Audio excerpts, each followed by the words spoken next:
here from the G4 Guitar Teacher Network. We're going to be calling this Guitar Teacher TV for now. And today we are going to take some questions, going to cover a few topics. One will be talking about cash flow and how to manage that side of your business, which is really important. But I'm going to start off with a question from David. David, can you just run me through that again? Now you've got if you just give me a bit of a backstory, you've got somebody who's inquired. Sure. Can you just run through the story? Yeah, I had an email inquiry to one of my door flyers, and the basic question was, are these group lessons? How does this work? So I replied back to her directly and gave her some more information, asking her to come back to me.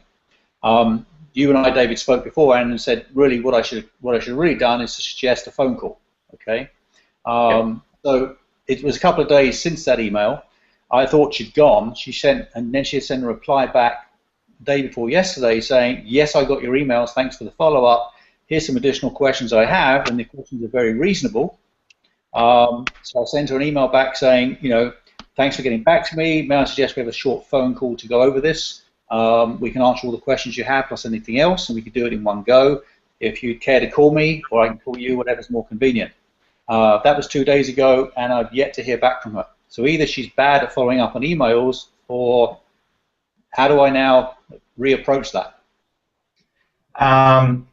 Yeah, I would just sort of keep pushing for the phone number, only because, and she might turn out to enroll over the phone, over the email. That happens, and that's no problem. And as you get busier, you're probably going to resort to that as well. You won't have as much time to be following up with phone calls.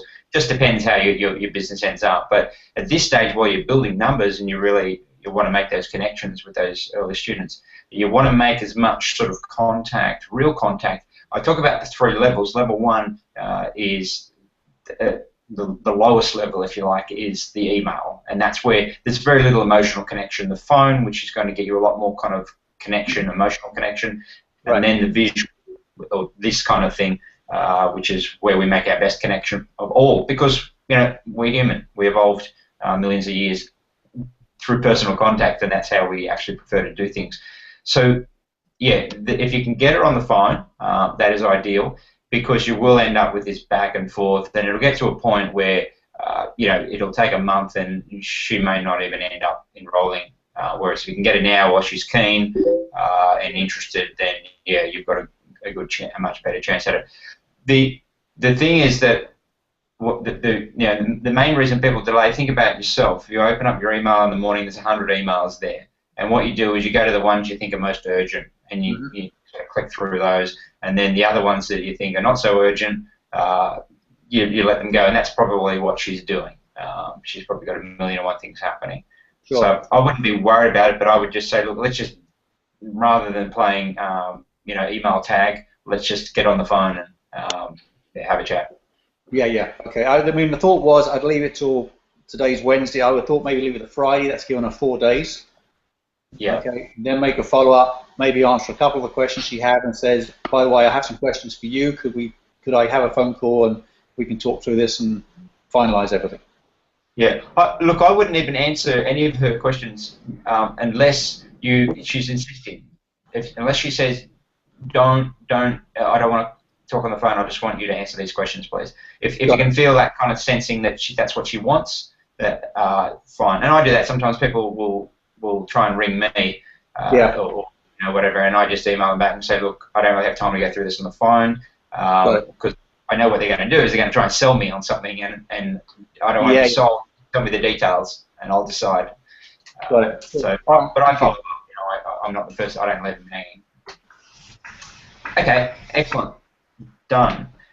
All right, so I'll move on to Alex's. And this topic was raised by Alex, just talking about cash flow, how to manage your business and make sure you don't get in trouble. One of the main reasons people go broke is because they don't manage their actual money or cash flow. There have been businesses, I remember as a child, because my mother was in business, and and I saw lots of different people coming in and out of business, and people tend to hang around with people who are similar. So a lot of my mother's friends were also business people. My auntie was also in business, my grandmother, my grandfather on the other side. So real family of entrepreneurs. Lots of our family friends were entrepreneurs.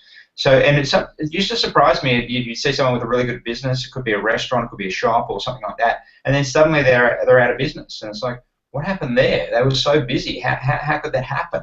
And inevitably, what it was is that they didn't manage their cash flow. I remember this one club in where I lived, and they were packed every Friday, Saturday night, and they used to have a band on, and you know, I used to be able to get in there when I was a young teen because they had this kind of license where I could get in, and it was great. It was a great venue. And then suddenly they went bankrupt. It was like, how did that happen? You know, they were one of the busiest, best venues in town, and it's just the guy mismanaged his money. He was spending more than he was taking in, and so your business can be doing really well. It can actually be even highly profitable, but if you don't manage your cash flow, then you'll get in trouble. And that story I hear time and time again. And you can even look at people in their own situations. So say they might have a job where they're earning $100,000 a year, yet they still end up losing their house or losing their car. And you think, how did they do that? This guy's a lawyer or a doctor, or, you know, has amazing income, yet is broke. It comes back to managing your not just your profitability of your business, but also the cash flow, which is really important. So the cash flow is like oxygen. You only have a very limited time when you run out of cash. So to manage your cash flow is really the most critical thing. You can in fact have a business that's not profitable and still manage to stay in business. And there are lots of models of that, and most of the famous businesses around today that you probably know about are good examples. I just recently watched the documentary, it was the English, the BBC version, of Amazon, and how Amazon are kind of literally taking over the world. But what they revealed in this documentary was that Amazon have actually made no profit. Although they're one of the largest businesses in the world, largest turnover, and growing rapidly, they've made no profit in that time. And it doesn't mean Jeff Bezos is not living well. He is, because based on the billions and billions of dollars they turn over, he can afford to pay himself a decent wage. But he actually still drives around in a sedan, a basic car that's worth about, you know, probably $10,000 or $20,000. He doesn't have what you and I would expect him to have. He's not driving Ferraris, etc. And the reason is that the reason he's not profitable is because he keeps reinvesting his money back into his business. And I run a similar model, and that if you spend your profits and you spend the money that you're making now and you don't reinvest it back into your business, all you're doing is burning your future. So where Jeff Bezos has, you know, a business worth $50 billion, whatever it is today, he wouldn't have done that if he had have spent the money early. If he was making good money early on and splurged, then he would probably still have a relatively small business. And it's interesting to note that he started from nothing. He wasn't someone who had lots of capital, lots of money. He started out very small, and he borrowed a little bit of money and built from there. Now, with your businesses and with your cash flow, and I'll bring you into this now, Alex, is if we talk about your cash flow, you don't need to give me numbers or figures or even, you know, your particular situation, just generalizations. How do you monitor the cash that comes in and out of your business? What's your system for monitoring it? I need your mic on, Alex. Yeah. Okay. So what I do is every Thursday I take an inventory of how many students I have, you know, based on who've paid me and who are subscribed to me, so who will pay me that month. And let's say that gets to about, I don't know, you know, 60 or something, 65. Then I deduct from that, well, I add that up as 20s for the intro students and 25 for the subscriptions. And then I basically just deduct my weekly wages from that. So what I know that I'm paying my teachers, what I know that I have to pay for rent in a weekly thing, not necessarily not what I actually pay that week, but what the regular turnover should be, if that makes sense.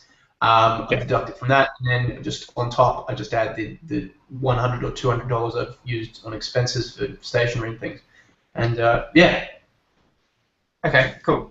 Okay, so what you want to do to maybe monitor it a bit better, what you want is like a heart monitor, so that you're not just checking in once a week and seeing where you're at, that you're actually monitoring it live all the time. That there's not this, and there's no excuse not to do this these days because of the tools that we have available to us. I just use spreadsheets on Google Docs because it makes it very easy for me to share the spreadsheet if I need to, and I can access it from anywhere, rather than using Excel or something like that. And by the way, with the latest IO updates that Google have been doing, the spreadsheets on Google Docs have improved quite a bit just in the last couple of weeks. So the calculations and so forth, you can do it much better now, whereas there used to be a lot of limitations, and it's just going to keep getting better simply because Google want you to use their services and improve what they do. So what I do, just to give you an idea, and you guys, I might see if any of you other guys have got any ideas, but just so you know what I do. First of all, I use QuickBooks, which constantly monitors. I have everything set up automatically, so the bank accounts come in automatically, and so it gives me, one of the best tools that it's got is that it gives me 30 days, the last 30 days, how much money that I've had come in and how much that I've had gone out. So it just gives me simply a 30-day thing. And one of the things that the reason that I set up the whole setup as it is now, where people pay by a monthly subscription, as I did with the guitar students, and as I recommend you guys. Because what used to happen is I'd charge by the term. So in Australia there's 4 school terms a year, so we would charge 4 times a year. But what happened is you get these months where you get this huge surge of income, and then you'd get months where you weren't getting much income at all. So there was kind of this up and down situation, and so it wasn't until sort of a whole year had gone past that you could look at it and sort of see how you did. So by going to a monthly subscription, it actually is very accurate now. Every month is pretty much the same. But in fact, what's happening, and should happen for you too, is there's the incline, almost a 45-degree incline, where each month it's going up, going up, going up. So my monthly, and that's as more members join G4, and for you, as more students come on, your cash flow increases. So this, because it's monthly, a monthly figure works very well. So I can easily see what's coming in. So then I do the same with my expenses, and I look at, okay, what are my monthly expenses? I divide them into 2 categories. The expenses that are going to come through each and every month without fail. So I know that I'm going to have to pay that amount, and that's a fairly set amount. And then there are expenses that are every now and again, like purchasing a new computer. So that's going to sort of add a big expense into this 1 month. So what I do then is I actually look at that expense and say, okay, how's it going to affect my cash flow? And then I plan for it. So any expense that's bigger, like a one-off expense, that's bigger than, say, $1,000, then I look at it to say, well, how's that going to affect my overall cash flow? So that's really all I need to look at, because the rest of it I know pretty well where it's at. I know how much is coming in, I know how much is going out, and then the big expenses that come in on top of that, then I can see how that's going to affect that month.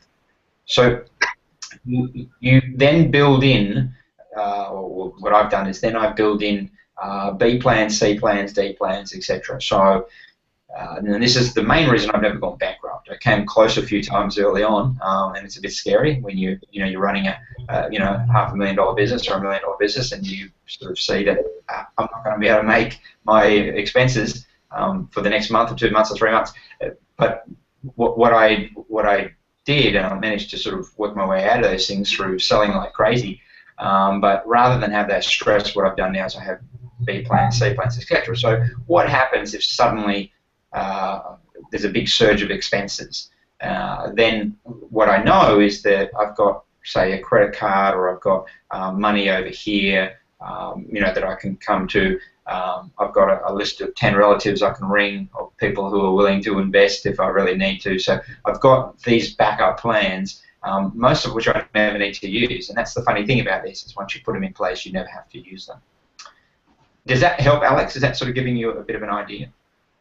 Yeah, yeah. I mean, the BCD plans is something I've had. I mean, I always have a bit of a float in the bank that's, you know, theoretically saving for a holiday or something, but it's just there that I can use if I really have to. The monthly things. So are you saying you should monitor those expenses on a monthly basis instead of like a weekly basis, and that'll make it more consistent? Yeah, the more you can get things into monthly, so that and automate everything. So don't manually pay bills wherever you can automate the bill.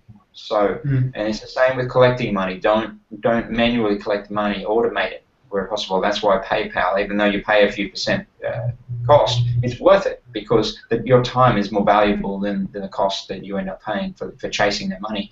So that automates all of the money coming in, and then what happens is if you can automate things like, you will find that most of your expenses can be easily automated.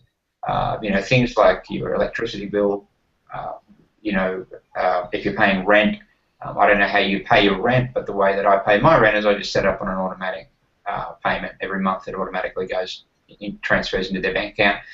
You know, people I pay like Emma and Sizer, they're automatically set up. They automatically get paid. I don't do anything. They just automatically pay every month. So wherever you can automate your expenses, especially on a monthly basis, absolutely set it up. And it's not just that it makes it easy for you, it's also that you end up with people who enjoy working with you because you always pay on time. You know, and that's one thing that people know about me. You know that about me because you were employed by me at one point, is I always paid on time. You know, you never had to come chasing me for money. And if you have that kind of way of dealing with people, I believe very much in that you get what you give. So if people have to chase you for money, then you'll probably end up with a lot of clients who you end up having to chase as well. It's just, you know, the way that we work. So put those automations in place wherever possible, and so that you're paying for very little. Even what you want to do is get to the point where even those bills that you have to pay manually, that you either find a substitute or where you can pay it automatically, or you pay someone to do that for you, so that you don't end up having to do it. So you know, you can imagine if someone you know, like say Richard Branson had to pay all these bills. You know, there's probably millions of things that his companies have to pay every week, every month. He just couldn't possibly do it. So unless you do this, you're not going to grow. If your business relies on you to do these kind of things, then you're not going to be able to grow. And something about Branson which is worth knowing is that he actually can't read a balance sheet or a profit and loss. He doesn't actually know the numbers of his businesses, but he knows how to get other people to do it, and that's what he's really good at. So that's what you want to do, is try and bring in other people. So does anyone else have does anyone else want to give me an idea of how they manage cash flow? Can anyone give some tips? I'm open to any ideas. Just put up your hand if you do have a suggestion. I do have a question. Yeah. Look, just regarding the difference between business expenditure and personal expenditure, I don't know, I've always found it sort of confusing to know how to draw the line between those two things, because you have all this money coming in every month, and it's like, well, I mean, what am I able to spend on myself, and what should I literally be spending on business? I mean, yeah, that maybe sounds like a simple question, but yeah. Yeah. It's an important question, because you know the reason that you're in business is because you want to live a better lifestyle. So you know, at what point can you start spending money? The thing is, it really depends on the more you can kind of delay that sort of indulgence and live simply, the better off you will be. And also, you really will gain some depth there. Again, it's like I come back to Jeff Bezos. Bill Gates was exactly the same. He drove around. I think it was in a beat-up old VW for years, He used to, this is right up until, the late 90s even, I think, when he had millions and millions of dollars, even billions of dollars by then. He flew economy on planes always. These days he doesn't, but back then he did. He still won't pay more than about $10 or $15 for a haircut. These guys, and it's not that they need to do that now, but it's just that they're so used to doing it and that's kind of how they got wealthy, was that they weren't spending their money on indulging themselves. They were reinvesting their money back into their businesses to grow. And that's really what it's about, is that the more money that you spend on personal things, then the slower your business will be to grow. And one of the biggest problems I see, and there's a couple of members who fall into this category, is that they've got like a home loan or something that's really draining them, and they're living on the edge, and and they're taking everything out of the business that they're making and putting it into paying that home loan, which is just a really, really bad idea, because your business is being starved. You might be managing to keep up your home loan, but often they're living in homes that really are more than they need. They might be living in a 3 or 4 bedroom home that's worth $500,000, and they just don't need it.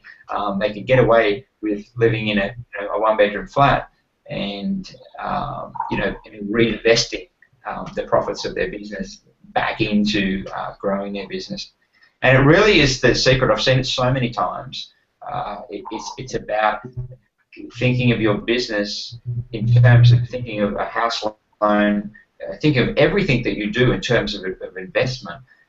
And that's where most people don't see their homes as an investment. They see their home as their home. And that's nice, but it won't make you rich.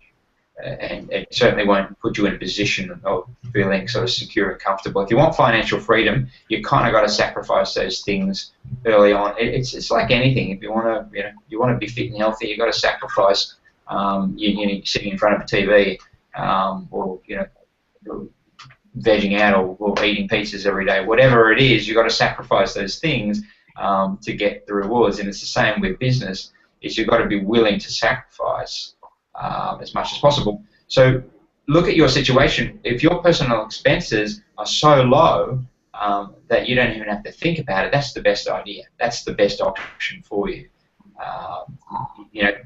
Someone like Robert Kiyosaki, Rich Dad Poor Dad, what he did is he got rid of everything and went and lived in a garage of a friend's house. And built up his wealth. He's now, I don't know, he's probably got about $1 billion in assets now. He's hugely rich. But he did it. They spent 2 years in a garage, him and his wife. The guy who wrote the E-Myth, Michael Gerber, he did a similar sort of thing. So there's story after story after story, and they're very, very, very similar. As you guys probably know, if you read my story, my wife and I were sleeping on the floor of the studio in Northbridge when we started. Had no money. Hadn't been working for 2 years. Had been in Japan, been traveling, spent all my money, and came back and started with a credit card with a few $1,000s on it. And we literally slept on the floor of the studio, because I could have rented an apartment, or I could have rented an office space. So I went for the office space because I thought I can turn this into money. My apartment, I can't really teach many students there. I certainly couldn't teach a group. I would have got kicked out straight away. So I sacrificed that, and we didn't even have a shower. There wasn't a toilet inside the building. We had to go downstairs to the toilet. You remember Northbridge, you remember the front one. You don't remember the back one. The front one did have a toilet, but the other one. So we had to go downstairs to use the toilet, and we had to go to the local gym. We joined the local gym, the pool gym, and we'd go down there and use the showers there. And we did that for about 2.5 months until we had enough money coming in to actually go and get an apartment. So this is the kind of thing that people who are sort of wanting to succeed do, and we've done it all the way. And thankfully I've got a wife who is very frugal, and she's very good at that. She comes from being Japanese. It's part of their culture. They save a lot more money than we do. They're very good at living on that kind of that edge. And I did a lot of backpacking, so I was used to roughing it, and it didn't worry me. So it was very easy for me to do this. It wasn't a battle. I actually enjoyed it. I thought it was a great challenge. So most people are locked into these home loans, into these expensive lives, and so they're spending all the money and investing in it. And really, what I want to do here now is sort of explain to you how you can turn your business into kind of a massive cash flow. And I think it might be Jeff. Jeff, can you just mute your mic? Sorry? I think, can you just mute your mic? It's just the noise. Yeah, great. So the way to do it is that you want to look at reinvesting as much as you can, and look at where you spend your money. When you go and buy a cup of coffee, or when you go and watch a movie, think about the money that you're spending, and think about what that means in the future for you. So let's say you spend just $100 a week on recreational activities, things such as, like I said, having a coffee, buying lunch, going to a restaurant, watching a movie, whatever. Just take $100 a week. What is that $100 a week you're spending worth? So anybody, maybe I'll go to you, Alex, because this is your topic. What do you think that $100 is really costing you? Well, that's $400 a month, assuming that that's a weekly expense. And I suppose it's just money that's essentially being burnt and is not contributing to you in the long term. Yeah. So $100 invested into your business, what will it end up resulting in? What do you think $100 is going to return you? Probably something like $2,000 and up, depending on what you invested in. It flies, Yep. So $2,000, $100 invested, as we know, and you know this from the marketing numbers. We've done it many, many times. Will bring you in one student on average. If you spend that on Facebook, you spend it on flyers, paying someone to do the flyers, not even yourself, that'll bring you back one student. That one student will be worth $2,000. So a week, just taking 1 week off your recreational activities will, for $100, will give you $2,000 in the coming years. You're not going to get it tomorrow, but you're going to get it. And in fact, that $100, if you invest it this week, it will come back to you within the next couple of weeks, and then a couple of weeks after that, or another month after that, it will have doubled itself. And so when we look at that $100 is not actually worth just $2,000. It's worth a lot more, because when you invest that $100, if that $100 brings you back another $100, in other words, it doubles in the next 2 months. And you can try this as an experiment. Spend $100 on Facebook and get a student, and take that one student and use any money you get from them to reinvest back into Facebook. And so, in other words, you spend $100, that student, after, let's say that student's with you for 1 year, and you've taken in $100, that's $1,200 for the year that you've got back from that student. Now you reinvest that $1,200 back into advertising. That brings in another 12 students who are all worth $2,000 each. Reinvest that, it brings back in. So you can see that it's worth tens of thousands or hundreds of thousands of dollars. Just that $100 when you track it over a long period of time. And while this might seem somewhat of a fantasy and somewhat of an exaggeration, it's not. It's exponential business growth, and this is why people like Jeff Bezos goes from having a few $1,000s to having billions of dollars, because he keeps reinvesting his money back into building more warehouses, bringing in more items to sell, increasing his market share, etc., etc., etc. So by doing that, and most people don't do this, and that's the good news for you, is that once you start seeing this, then you understand the entrepreneurial mind. You start to see, well, instead of spending my money on me today, let me hold back and reinvest it and reinvest and reinvest. Now, a good example here today is, I'm going to hit you up, Adam. Adam's been reinvesting his money back into his business. How many students have you got now, Adam, did you say? In my business, I have 30, and then at the store, which I'll probably have to quit soon, or I'll have to hire someone, I have like 20. I have close to 20, so I'm near 50. Excellent, excellent.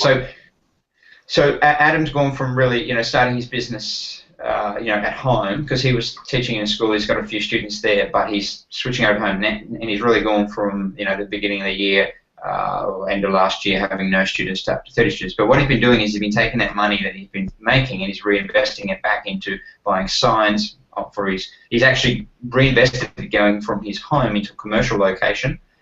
And my guess is that he probably hasn't made a lot of money just yet, as far as in his pocket. He's not sort of running home to his wife and saying, "Hey, honey, we're rich." But what he's done is he's taken that money that he has made, which he started off. I remember it wasn't that long ago we were talking about him having like 6 or 7 students, and now he's up to 30. And so taking that money and reinvesting it, and from those 30 students now at $99 a month.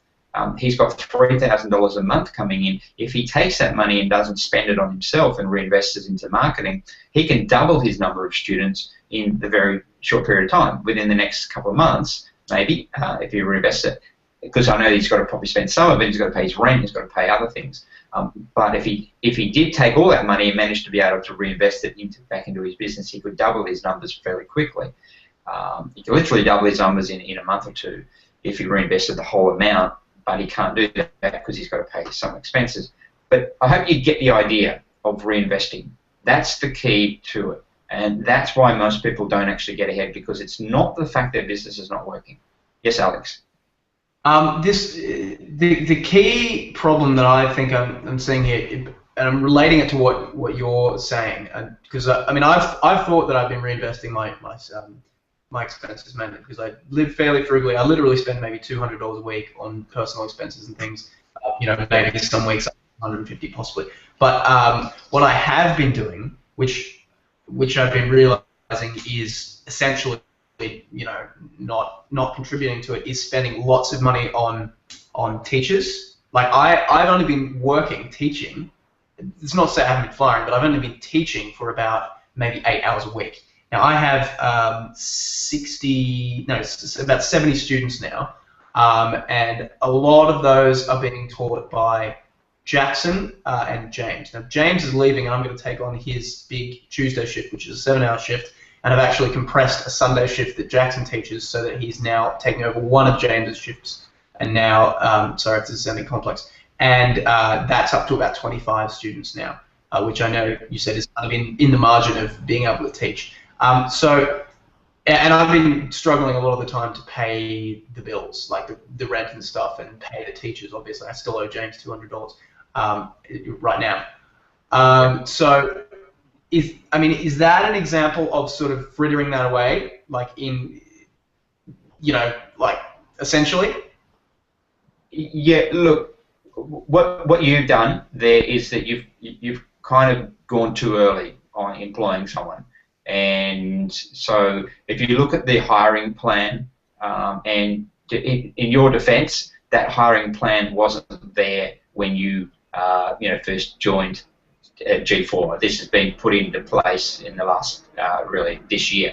So you weren't fully aware of how to do it, but that's okay. What you're actually doing really well, because you've gone from 0 to 60, 70 students. And that's because you have been reinvesting back into, even when you're paying those teachers to teach for you, that's freeing you up to spend more time marketing. I'm hoping that's what you're doing with your time. So when we're talking about reinvestment here, yes, you're not making any money now, but yet you've got 70 students. So it doesn't matter if you don't make any money for the next 12 months if you end up with 200 students, because you can see that once you've got 200 students, you can pull back the costs of marketing, because marketing is an investment, so you can pull that back at any time, and then you can use that money to do whatever you like with. So it's really a matter of where you're investing that money. So if that money is used to pay a teacher, that's okay, as long as you're not sitting down at the beach drinking martinis. Right. You know what I mean? If you're using that money, it's like a conversion into money sort of thing, right? Like depending on which way you swing it. Yeah, you have to convert that money into an investment. It has to be. I'm spending $300 on an employee each week to teach these hours. Therefore, I've now got those hours free because I'm not doing the teaching. Therefore, I need to be spending that time working on the business, investing that time into marketing or something that's going to bring in more students. Could even be standing in your shop, talking to people, wearing a t-shirt like this, saying, hey, walking down the street, learn guitar, blah, blah, blah, whatever. You need to be using that time to bring in more students. So if you spend $300 on an employee, during those hours, there's $300, there's 3 students. We're talking about $100 a student, there's 3 students. You should literally be getting 3 students somehow, somewhere, somehow, using that time. You should be out doing flyers, you should be standing in the shop, you should be, putting some marketing plan together. There should be something that's turning that into an investment. But on the plan of hiring, I still think you've jumped the gun a bit on hiring teachers. It's not that it's really a mistake, because you can make it work. There's no problem there. But when I say jump the gun a bit, what I think is better, the way the plan is, the plan's kind of based on what I believe is the ideal, based on the mistakes that I made and what worked and what didn't work, and that is that you want to build up your groups. This is from the hiring point. Build up your groups so you've got a good solid bank of students there at the group that you're grouping. And this is when I first did it. I had about 45 students coming each day in groups, and then I hired a teacher. And then what happened is that he observed me, then I slowly let him take over. But I did make a mistake on that, by the way, and what I did was I jumped out too quickly. I was too eager to get out of there and work on the other parts of the business. So I left him, and that it was too early. He needed more training, he needed more support, and I didn't give it to him, and that was a mistake I made. And that's why with you guys, I'm saying I'm here for you, and I make this point to all of you. I want to be here for you right through this, because I know this is a critical stage. The early stages are the hardest. Once you know what to do and you've got it all down, you're just going to open second location, third location, fourth location. It'll come easy to you. The first one is the hard one, because the first one is learning the recipe. Once you know the recipe, you can cook up another one pretty easily. So just to sort of finalize on that, with your hiring, make sure that you follow the system. Just try and stay as close to that system as possible, and then use, if you're teaching and you've got that $300, just throw it into Facebook, or throw it into paying someone to go with you to do the flyers. That's what I would consider your best investment, until you get to a point where you can see that you can comfortably bring in someone else to take over your students. Okay. I think we've covered that. Does anyone have any questions on that? Is that all good?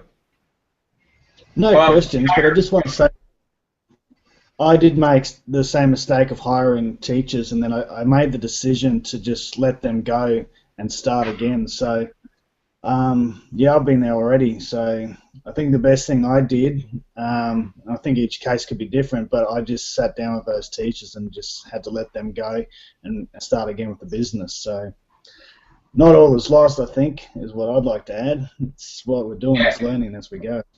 Exactly.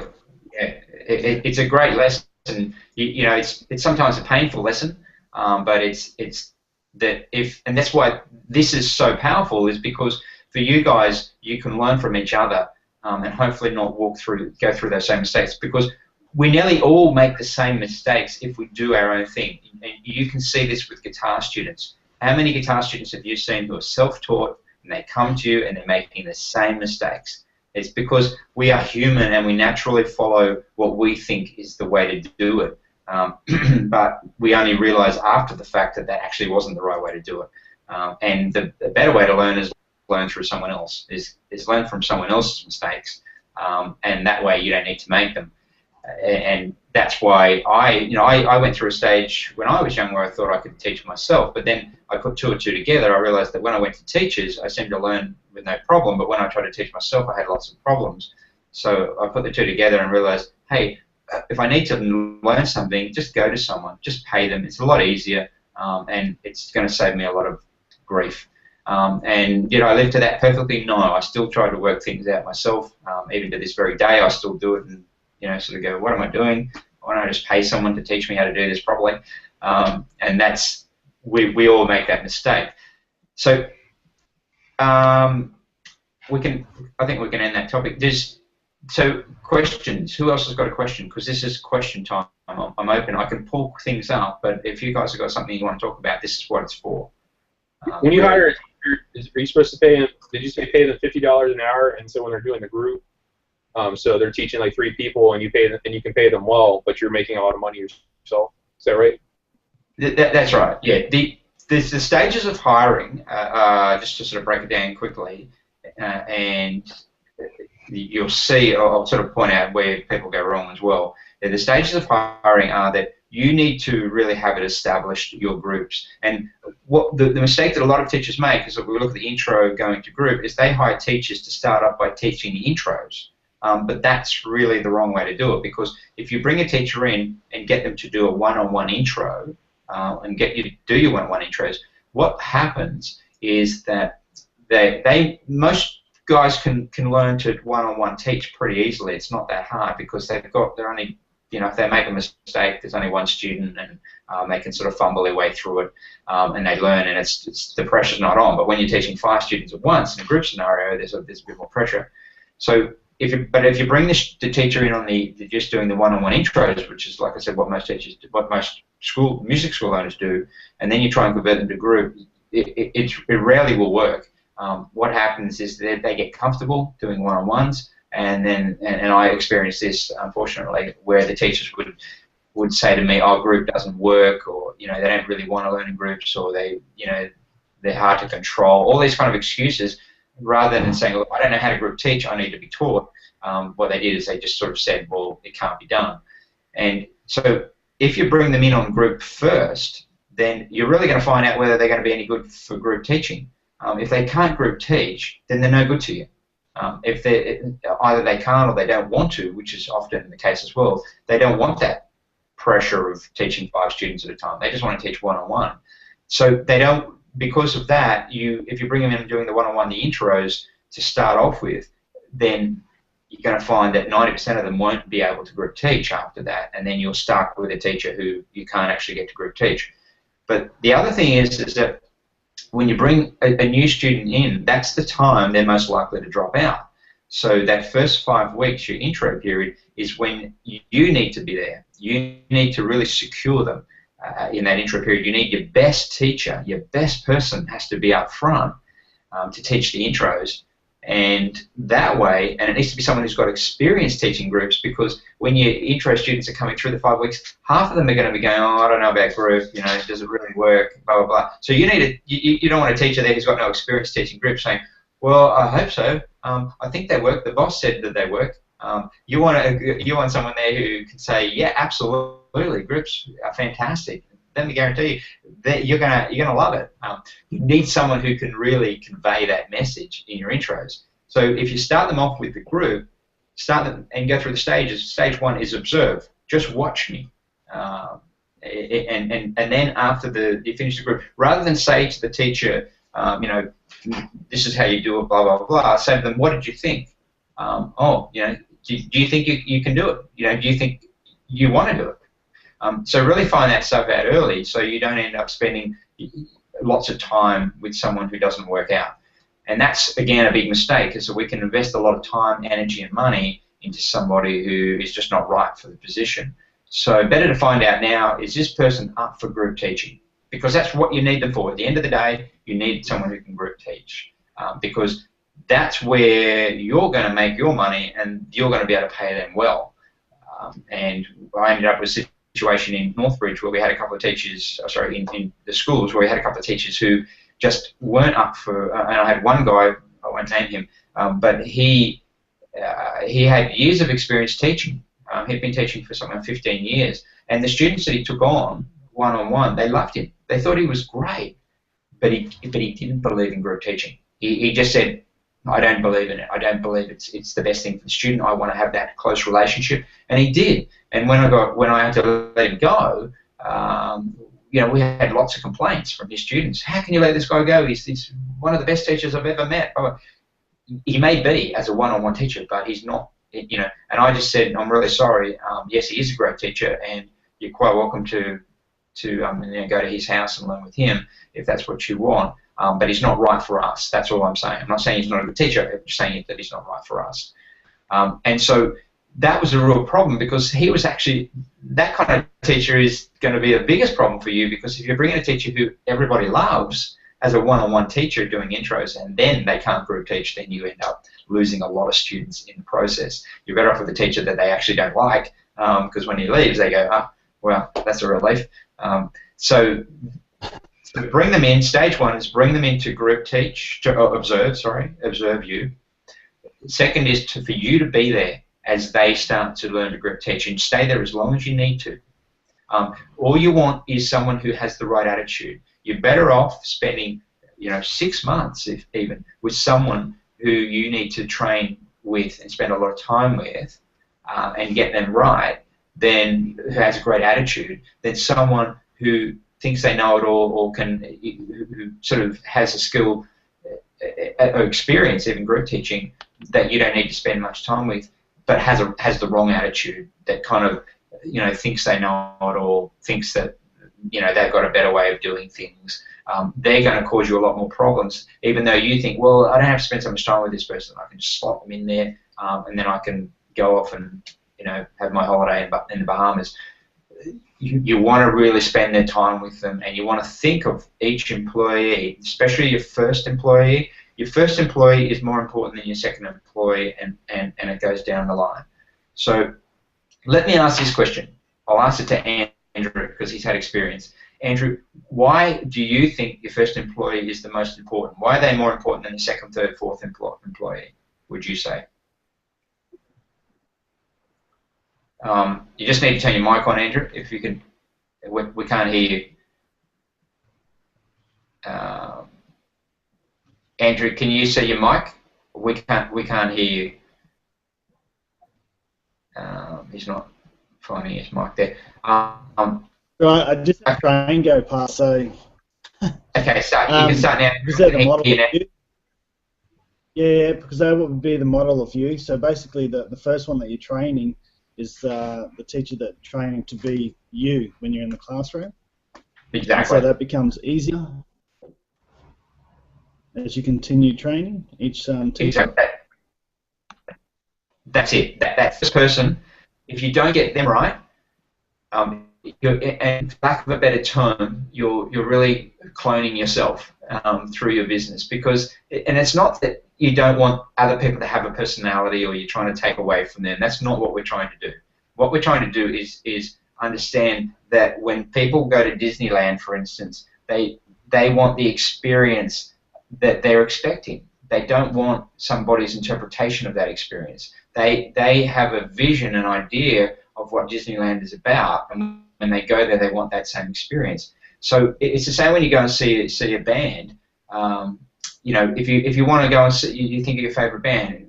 If you want to see Metallica or Led Zeppelin or whoever, when you go and see that band, if you go and see a cover band that does those same songs as that band, and then they make up their kind of own interpretations of it, that's cool, that's great. You know, that's your interpretation of it. But it's not the experience that I was looking for. I bought a ticket to come and see the original Led Zeppelin, and I want to hear them as they are. I don't want some, you know, interpretation of that band.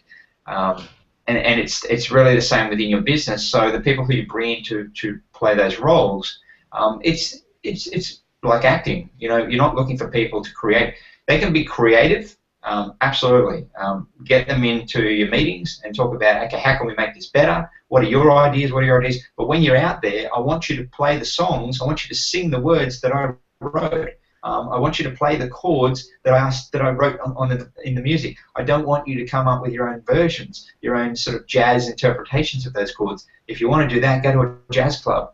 This is, you know, the G4 show. So I need you to play because that's what people expect and that's what they're paying for. And creating that consistency makes it very easy for you to find problems. So if you've got two teachers and one's losing a lot of students and one's not, then you can look at it and go, well, why is this particular losing the students? You look at, they're both teaching the method the same, they're both doing they're both following the policies about doing this. This one is doing this not quite right. That's the problem. Let's tweak that. Let's fix that, and then you'll get the same conversion.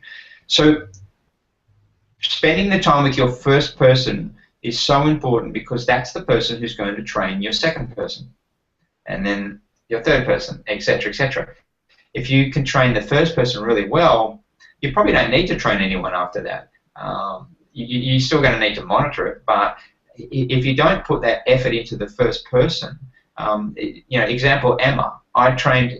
Look, I'm not going to take full credit for Emma because she had some sales experience before she came to me, but she came to me in around 2000, 14, 15 years ago, and we used to spend hours and hours and hours going through sales training. We would, back and forth. We would role play. We would do all sorts of things.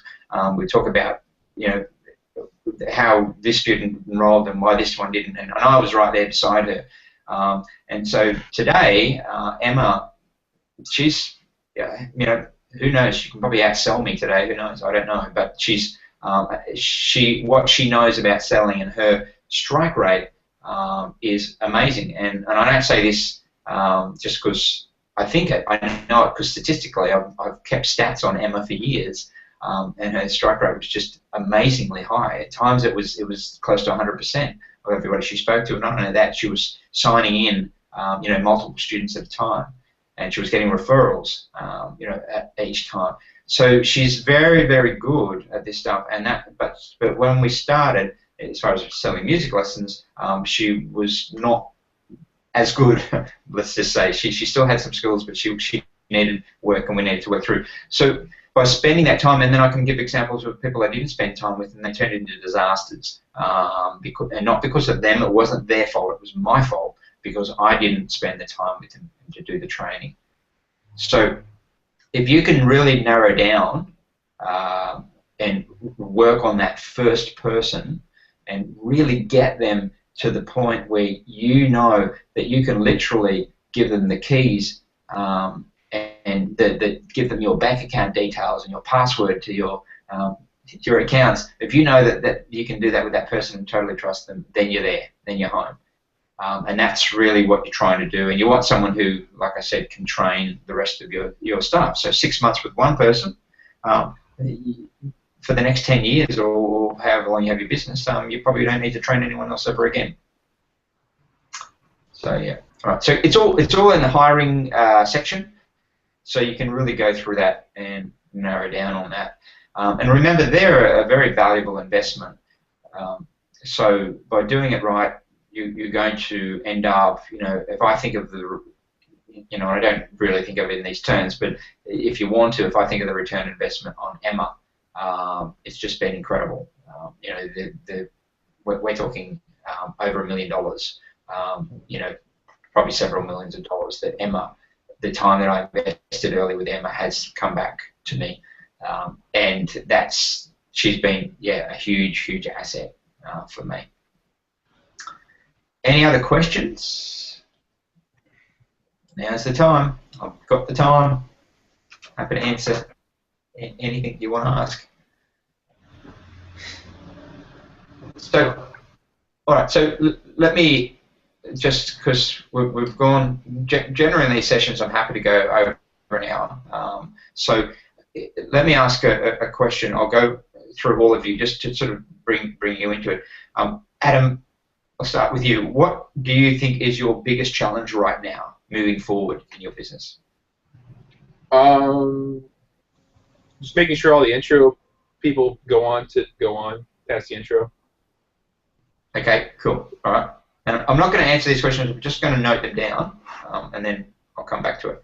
Okay. So converting your intros. All right. Excellent. Alex, what's yours? It's automating all my business systems so that I can effectively just spend 1 hour a week with my teachers and then know that they're going to be able to deal with the rest of it. So just really making protocols to make sure that stuff gets done and gets done efficiently. Okay, good. All right. So automating your financials, your cash flow, and so forth. I was thinking more of the actual business specifics, but yeah, that as well. Okay, automating your business. Okay, no worries. Okay, Andrew, what's your biggest challenge? Just getting Jackie to get into labour and get our baby into this earth is probably the first challenge. So she's due in the next couple of weeks. But apart from that, it's just getting the marketing done for me. And I think that's got a little to do with it with Jackie at the moment. So, but yeah, that would be my only challenge, is the marketing. And I'm lucky too, because Jackie does everything that we've spoken about today as far as cash flow. That's Jackie does that. So I'm in partnership with my partner with this business. So Yeah, everything's going pretty good. excellent. Yeah, and you've got an awesome partner there. So yeah, that's great. All right. So we'll just say the marketing, the juggling, or probably with a baby on the way, because yeah, I know that experience, and it's you kind of got to put everything on hold almost. For that. Because I've got the teaching school to home, and we've renovated downstairs, and because I've also got the drum studio as well, and then we've shifted my daughter's room. It's chaotic, and since the baby's here, I think we'll be pretty happy. Yeah, move on. Sure. Yeah. Excellent, exciting, very exciting. Okay, so Ben, are you there? I am. Hello. Hello, Ben. Okay, so what do you think is your biggest challenge? I'm going to agree with Adam. I'm very glad Adam said it. Okay, so I've converting. been feeling a bit worried about that recently. Okay, excellent. No worries. Okay, David, what's your? Just need to turn your mic on, Dave. Yeah, no, let's take myself mute. Again, I think consistency with the marketing. I mean, it's out there. I'm doing it. It seems to be working. It's just keeping the pressure on and keep doing it. Yeah, excellent, fantastic. Okay, and Jeff. Yeah, again, it's marketing really. It's just making sure I actually get out there and do enough flyers, because at the moment I don't feel as though I've done quite enough on that, and I need to really pull my finger out and get that done now. And probably maybe employ some walkers to get out there and help with it. Okay, great, excellent. All right, fantastic. So the three things there that came out of that is converting the intros, automating your business, and marketing. They're kind of the three things that we look at. So marketing obviously is the first step, and as you know, I always break things down into simple terms. If I can't explain it to my 5-year-old, then it's too complicated. And so we have these kind of 4 stages, which is marketing, sales, teaching, and hiring. And if you keep putting everything into those kind of areas, how do I get those right? And what happens is that you will kind of get one area sorted, and then the next area kind of won't work. So if we're looking at even your intros, converting your intros, it's still selling. So it's selling.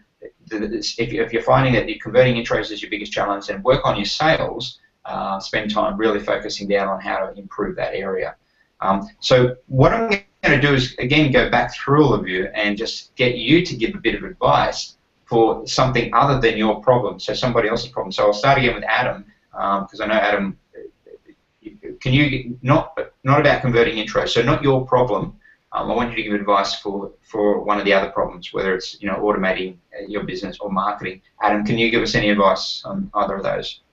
On the marketing, we can't really do flyers over here unless we do door hangers or spend money to send it out. So, but what's been working for me really well is the Google AdWords, the Facebook ads, car magnets, making my store have signs and stuff. So all that stuff does also work really, really well, not just the flyers. It's not just flyers. Great. Because you had a kind of a record month last month, didn't you? Yeah, I did. Yeah. Okay, great. So it's working, and that's the thing. So it was for flyers. It was all from internet stuff. Yeah. And the thing I'll say about Adam is that he's been consistent, even though in the beginning he had kind of a bit of frustration. We weren't kind of getting the results that we were sort of hoping for. He was spending money. Some of that money was wasted. Not wasted, but it was an education, let's say. But he stuck in there. He hung in there. I don't think that money was wasted, because I bet it drove traffic to the website, which bumped the SEO up. So even though I didn't get enrollments from the thousands of dollars I spent, I bet you a bunch of people visit the website, which bumped it. You know what I mean? Yep, absolutely. I guarantee it. That's the thing about your marketing is that whenever you're driving traffic to your website, it sends off alarm bells to Google. Google goes, well, this for one reason or another, because Google, you have to remember that Google is also in the business of supporting business, that they actually want businesses to do well. And they almost take on that responsibility. So if they see you investing into your business by driving traffic, especially paid traffic to your website, they don't really care where it comes from. If your website is getting genuine traffic, then that's good for them. So, and there's nothing better than somebody who's actually typing in your area. This is what Google ranked fairly highly. Is someone in your area typing in your address. So if someone goes to lives in, let's say, Lake Forest in California, if they get a flyer, a door hanger, and they take that address and then they type into the URL, that particular URL, Google looks at that and goes, well, this guy's actually looking for this business. This is not someone just searching for guitar lessons. This is someone going looking for your business, which gives you a much higher SEO ranking. So just keep that in mind, and that's why offline marketing is still very important to drive people to do this sort of stuff.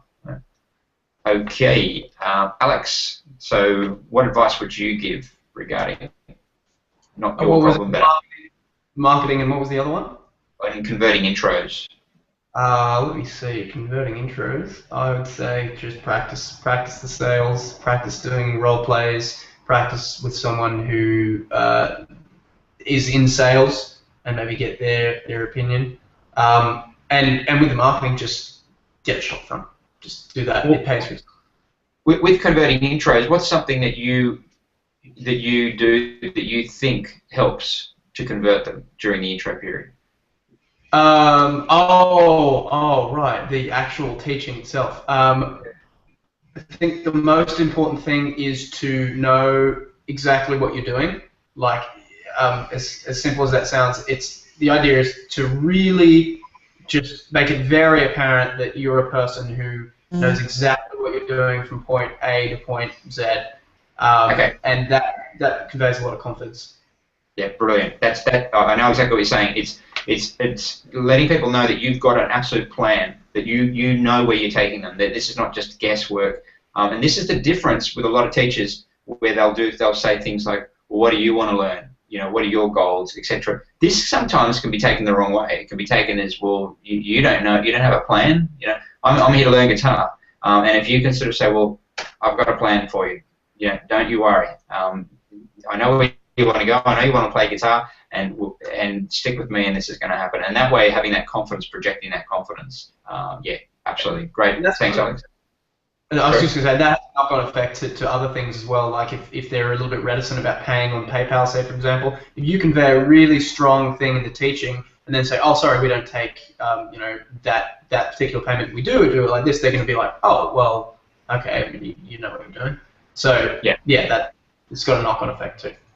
Yeah, it's been proven. Not just it's actually been shown in many studies that your ability to lead your students and be a leader, which is really what it's about, is largely confidence. It's largely knowing where you're going. You don't want to get in a car with someone who's nervous and not sure how to sort of drive.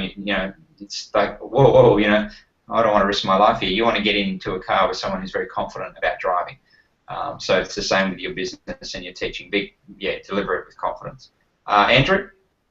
Okay, so the 5-week intro, I guess, and making that conversion into group classes. I guess from my experience of teaching almost 20 years one-on-one, it is actually easy for me to sell group classes, especially since I took up the group classes and seen how the students feed off each other, and the competitiveness that they have with each other, which is a healthy competition with each other. Yeah. Taking away explaining to, I found that if I explain to the parents, particularly, that on a one-on-one situation, it's very easy to make it become a social event with each other, where you don't lose that in the group, but at least within the group classes, it's a learning social aspect with it, apart when you're teaching one-on-one, you tend to talk about their new skateboard and their surfing and all that sort of stuff. Where in a group situation, the social aspect is talking guitar and music, you know. So I don't know what else to add to that. That's fantastic. I never thought of that. That's a great insight. It's something that just didn't come on my radar. You're quite right. The connection that 5 students have in a group is guitar. So yeah, they're not going to be so much about talking about something that's got nothing to do with guitar. Yeah, excellent. Yeah, I love it. And it's that reinforcement of the group of we're all here, and because we have one thing in common, which is guitar and music. So yeah. And another thing I also add when I'm in that 5-week period with the parents and the students is that I'm not a one-on-one teacher. I'm actually part of a big group. So, like for today example, how many are there of us here? There's, 1, 2, 3, 4, 5, 6, 7, 8 of us here, and that we're constantly helping each other. So, and we're very serious about what we do, and we always want the best outcome for our students. So, I always make sure I include that in that introduction time too. Yeah. And the sales point, talking on the phone. Yeah.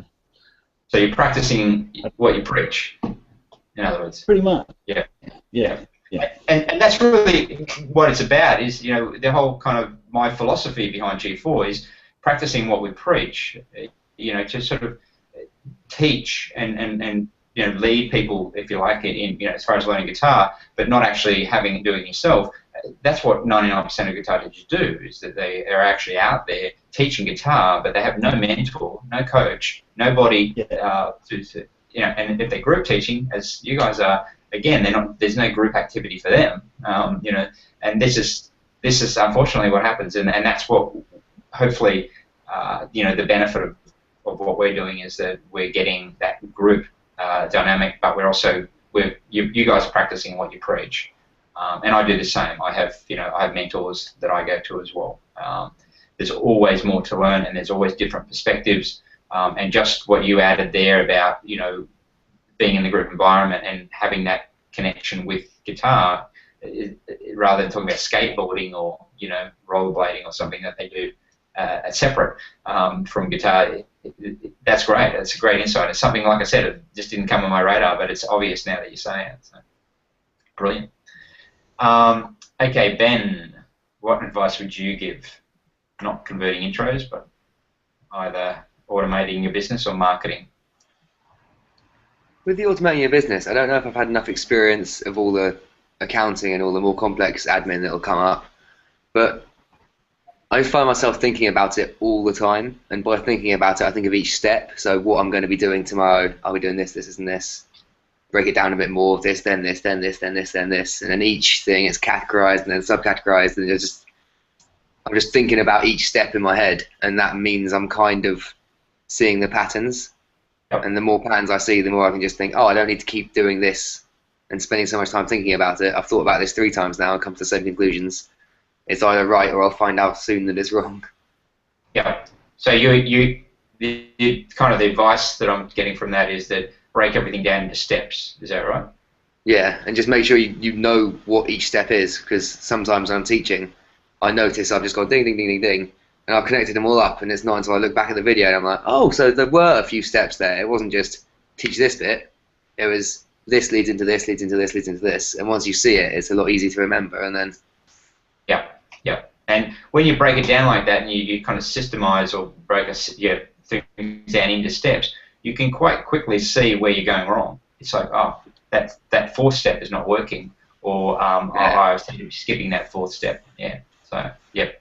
And it's the same way when I actually teach my employees, like a sizer in the Philippines. When I teach her to do something, I actually go and make it up as an Evernote, and I go through it step by step, and I teach it to myself first, go through each of the steps, take little snapshots, whatever. Sometimes I'll do a video. But I go through it, and then there was I think it was Chris who pointed it out, and he thought that he when he sort of said it that he was being a bit stupid, or how I didn't see that, how silly of me. It wasn't silly of him at all.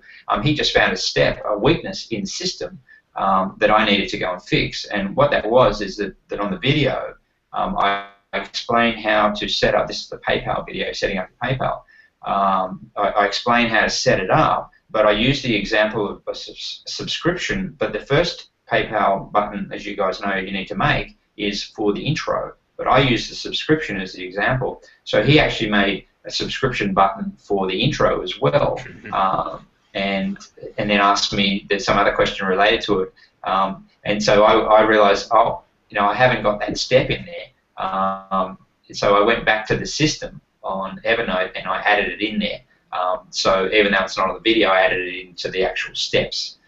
So that's, and whenever a student doesn't get something, it's not you, it's not them, sorry, it's the system, it's you or it's the system. So you need to go back and look at the system. And yeah, great advice. Thanks, Ben. All right, so David, yeah, I'll just get you to advise on one of the other things.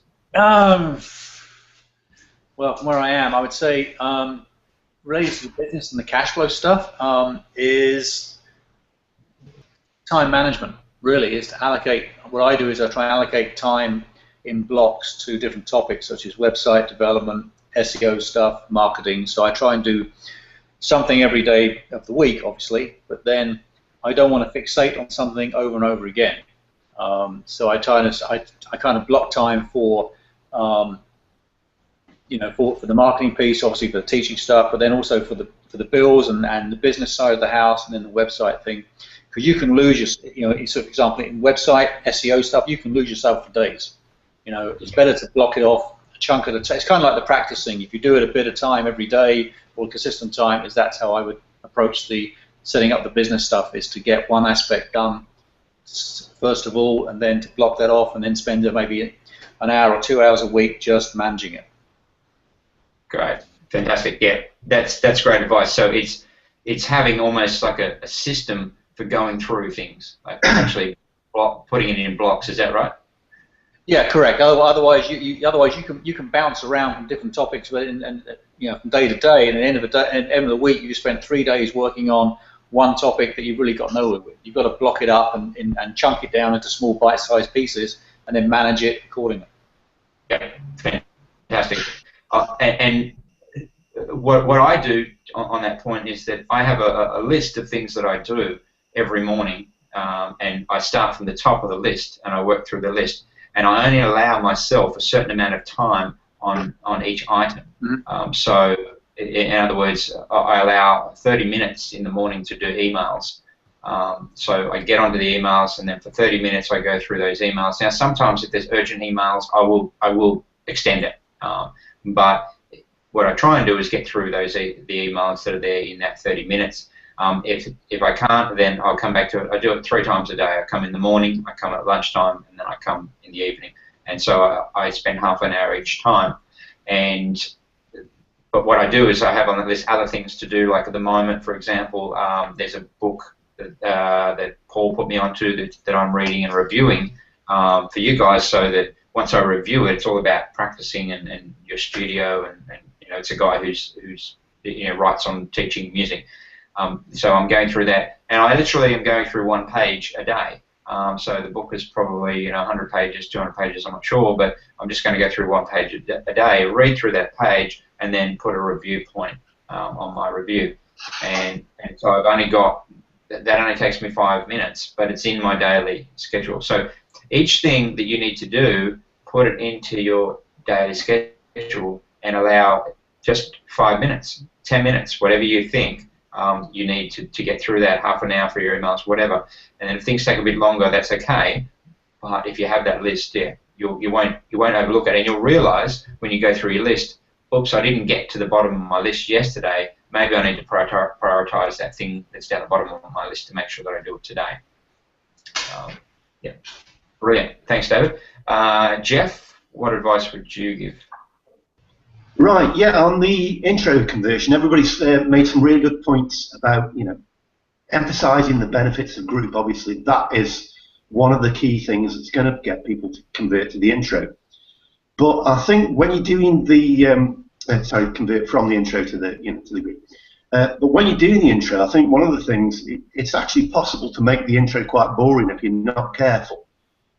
And I think, you've got to kind of emphasize the importance of the skills as opposed to just teaching songs, and give people an idea of actually where they're going and what they're going to get from these skills. It's like doing picking practice. If you just say to people, okay, I want you to pick down and then up and down and up, you can make that really boring. You can make that as dull as ditch water, But you've got to say, okay, the reason why we're doing this is because we're going to, this is going to make you capable of doing this, and then show them something and kind of enthuse them about that kind of thing, I think that's something that's easily missed. That's my tip on that. Fantastic, yeah. And that's so true. When teaching skills, skills can be exactly as you say. They can be dead boring, and that's what a lot of teachers say. Oh, you just teach skills. That's so boring. You're gonna drive students away if you're just teaching them skills. You got to teach them songs, and they got to be really excited about learning songs. The thing is that it's all about the way it's presented. And in other words, if you do these skills, if you follow these things that I'm going to give you, you're going to be so far ahead of the pace. This is the secret to learning guitar in half the time, and that's the way that I would present it to students. You see, what happens is people learn songs and they kind of half develop the skills, and then they struggle and hack away at that song for months or years even. But if you learn the skills, you'll pick up those songs like that, because that's really what it's about. So a perfect example of that was I actually had a student who was an older student, and he's been playing for quite a while, but he said, I've kind of hit this wall and I can't get past it. And so said, okay, so, I'll introduce these skills to you, because probably what's happening is you've got some holes in your knowledge, in your skill, your abilities, basically. And so we'll try and fill those in. So we've got to kind of go back a little bit and learn these skills. And he said to me this previous week, he said, when we first started doing that, he says, first couple of weeks I wasn't really sure. I thought, we're going backwards and I don't know if I like this. But I kept saying, look, it's going to get you there. It's going to actually, and then this week he was saying, I really, I'm glad I actually stuck with that, because just the arpeggios and things like that, I could never do that before. And now that we're actually getting through that, it's really working for me. So that made me feel, quite good actually, that we'd actually kind of broken that barrier for him. Yeah, fantastic. And that's a great example, because you kind of persisted. You didn't, early on, he probably showed some signs of, oh no, boring skills, and you could have been very easily tempted into going down, well, how about we learn a song you want to learn? And then 3 weeks later, he's still frustrated, same position, he's still hitting that wall, whereas you've sort of broken it down to the skills. You've got to develop the skills, dude, if you want to, go to the next level. Something that's really interesting that just happened this morning, that I'll just throw into this, is my daughter, the first time, this is really, she did it the other day and today, but she's 2 years now, she's been learning guitar, 5.5. She's now pulling her guitar out herself and practicing herself. And this is, it's taken 2 years to get to this point. And I just wanted to add this because it's kind of very exciting when you're used to having to tell, I'm used to telling me, okay, it's practice time, every night we do the practice. Now she's pulling it out herself, and she had the music on, and she was sitting there with the guitar trying to work out which chords sounded right against the music, and I was like, yes, we've made it. This is fantastic. Now she's starting. What's that? Mission accomplished. It's absolutely. It's just really exciting. And then when I came out, because I was in my office, and then I came out, and she said. A song came on, and she said, Daddy, that's the arpeggio, isn't it? That's an arpeggio. And I said, it absolutely is. Well done. So she can now identify the skills, 5.5, and she can hear the song and that's an arpeggio, that's a chord, that's a scale. She's got that ability already to do those. And so I can see the building blocks falling into place. And this is really important, because it's kind of what parents are going to go through and what your students are going to go through. And once they start identifying the skills, then they know what they're looking for. This is an arpeggio, this is a scale, this is a rip. Yeah. So I just wanted to share that with you. It was very exciting. So. You know she's going to be one of those kids on YouTube at 13, which is just like amazing, 13-year-old just slays guitar, and we'll all be like, it's me. Totally gonna happen. Yeah, and look, I mean, for me, what's exciting is that she's going to have this gift of being able to play music when she hits that age where she really gets into it. You know what we were like. We got here. I was at 13, 14 years of age, just loving music. I'd already grown up listening to it. I just, listening to Zeppelin and Pink Floyd, and just this was the pinnacle of my life. But I couldn't play an instrument. It was like, damn, I wish I could do this. And for me, it's going to be a very different experience. She's going to be there, and she's going to be, I can do this. I hear the music, I can play it. So that's really what I want to give to her, is just to have that ability to be able to do it. And it's up to her what she does with it. But that's. But I can already see the signs of it coming. She's already starting to connect, but she's already into the music, which is great. So. Can I ask you a question before we go off that the Yep. converting, David? Yep. Kind of tying in Jeff's answer and Alex's answer. So one second. Sorry, I had to clear my throat a bit. Yep. I think one of my problems might be slightly the opposite of Alex's answer. I think I go a bit too far. I'm quite enthusiastic when I'm teaching, but I think I've mentioned it to you before, I love the theory, and I just get a bit too wrapped up in kind of explaining stuff. So with Jeff's example, you give, the standard way to do it. Here's the skill, here's a song that you like. I took an example right off someone's ultimate song list, and I was like, here's the exact picking, and if you take just those 3 notes from that scale, you see how I've moved it to here, and that is the riff from that song.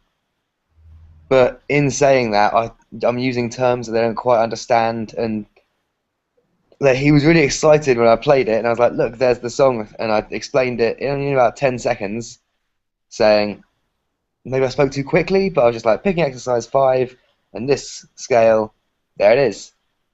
And it kind of, a look of wonder, but also, I'm never going to get that, kind of crossed his face.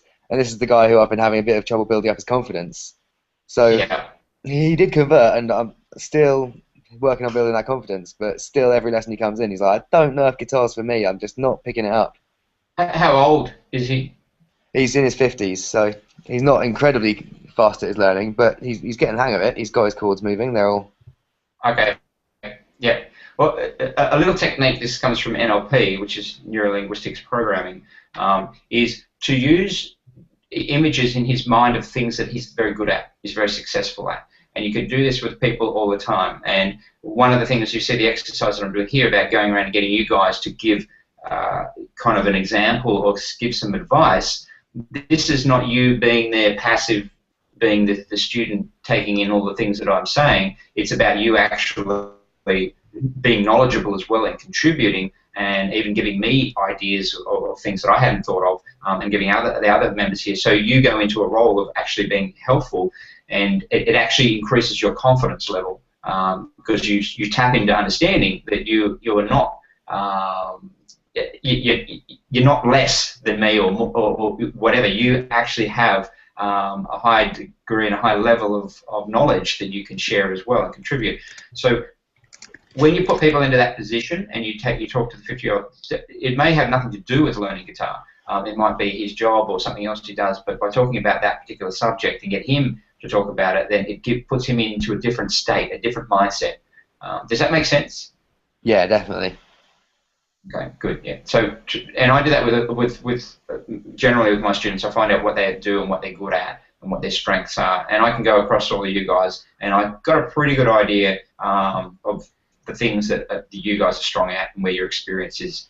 So I know how to sort of tap into that, because each of you has a strength that out trumps all of us. Every one of us has something that we're better at than everybody else, but it's the combination of those strengths why I'm networking. This is my whole idea behind group thinking, is that each of us has those strengths and we can bring it to the table and share with each other. So. Yeah. Now that I've got him in a group with one other person, is there any easy strategies you can think of to get that kind of conversation going? Because obviously it's harder to bring something in that's not related to guitar when you're in the group scenario. as we were saying earlier, the students will be talking about guitar because that's the common ground. And now it's just those two rather than just him. Yeah, well, once you get into the group scenario, it's kind of we can talk in length of this. We're kind of out of time now because we're sort of up to the hour and a half. But well, yeah, just write that down, and if you can make it to the next session, definitely. I'll be here at 12. Well, 12 for me, 9 for you. Yeah, it'll be 9 p.m. for us. Yep. So, all right, excellent. So we'll call it, Alex, one last thing. I was just going to say very quickly what you were saying about contributing and taking things away from it. I was discussing this with James yesterday, and I think it's a really important thing in teaching as well as in any sort of teaching. Really, it's like giving students or whatever an ability to contribute, to give something back, as well as taking something away from it. So that's it's like when you get a better student to show other kids what they're doing. Like they're giving back, and then you go, okay, now here's a scale you can play. So they're sort of fulfilling both of those needs. I just thought that was really relevant. Yeah, fantastic. Yeah, if they're contributing and they're a part of it, then they're going to feel almost an ownership to it, and that's what I want you guys to feel, is that you're a part owner in this. That it's not it's not me sitting up on some throne somewhere owning this business. It's all you guys. It's a combination of all of us. That's what G4 is. It's a combination of everybody's input and ideas and thoughts. And that's why we're evolving, and we'll evolve very quickly as a result, more so than you would if you ran your own business. Brilliant. Okay, guys, I'll let you go. I know you got things to do, so if you can make it again for the next session, that's great. Otherwise, maybe I'll see you next week. Thanks, guys. David, can you type me the password to the site real quick? Okay, thank you, guys. Adam, sorry? Can you type the password to the website really quick, the teacher website? You should have your own password. Yeah. What was that?